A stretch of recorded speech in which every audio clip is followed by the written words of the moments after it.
Someone in your group is not moving. They were alive yesterday. They hunted with you. They sat beside you at the fire. And now they are still. You have no words for what happened. You have no ritual to follow. You have no one who has ever explained what death means. You just know that the person who was here is gone, and something in you refuses to accept that as the end of the story. Death is the one experience every human being who has ever lived has had to face, not their own death, but the death of someone they loved. And for 300,000 years, before religion, before language, before any organized belief system existed, our ancestors had to do something with that experience. They had to decide what the body meant. They had to decide whether the person was truly gone. They had to decide what to do next. And what they decided changed everything we would eventually become. The oldest evidence of intentional burial ever found is approximately 300,000 years old. It was not discovered in a cave. It was not found at a campsite. It was found deep inside a cave system in South Africa called the Rising Star Cave, so deep that researchers had to crawl through passages barely wide enough for a human body to reach it. The chamber at the end of those passages is called the Dinaledi Chamber.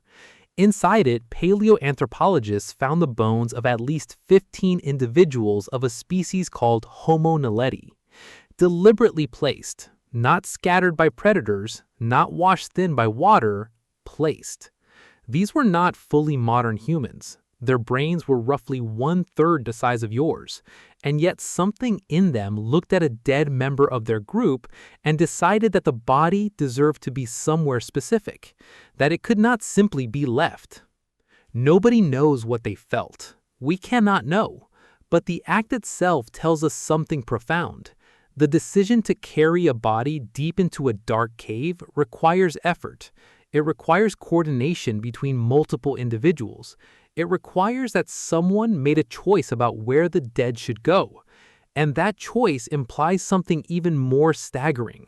It implies that they understood the difference between being alive and being dead, and that the difference mattered to them. As human societies developed, the rituals around death became more elaborate, but the core impulse never changed. In the Shanidar Cave in Iraq, archaeologists found a Neanderthal burial site approximately 60,000 years old. The body had been placed in a specific position, curled on its side, like someone sleeping. Around the bones, researchers found traces of pollen from at least 8 species of flowering plants. Flowers, placed deliberately on a grave 60,000 years ago by a species we spend centuries dismissing as brutish and unfeeling. The sleeping position is significant. It appears in burial sites across every continent and every era of human prehistory.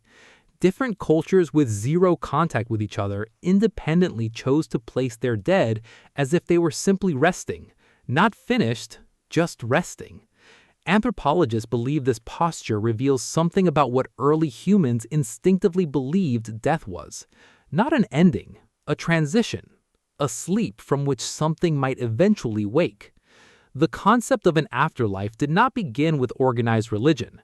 It began in a cave, with someone who could not accept that the person they loved was simply gone. But not every ancient culture buried their dead. Some burned them. Some placed them on raised platforms and let birds and wind return them to the sky. Some kept the bones of their ancestors close, inside their homes, passing them down through generations like heirlooms.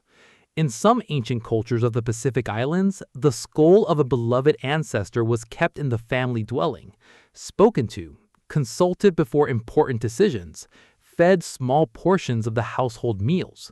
They were not gone. They had simply changed form, and the boundary between the living and the dead was considered permeable in both directions.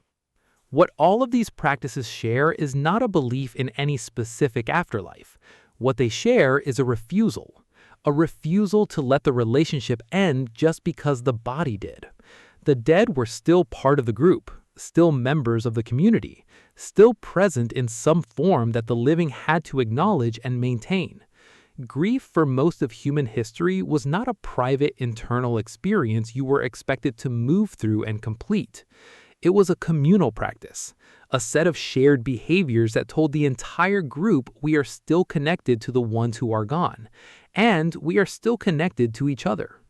Modern grief looks completely different. We are given a number of days off work. We are expected to process privately. We are gently encouraged to move on. The body is handled by professionals we will never see again.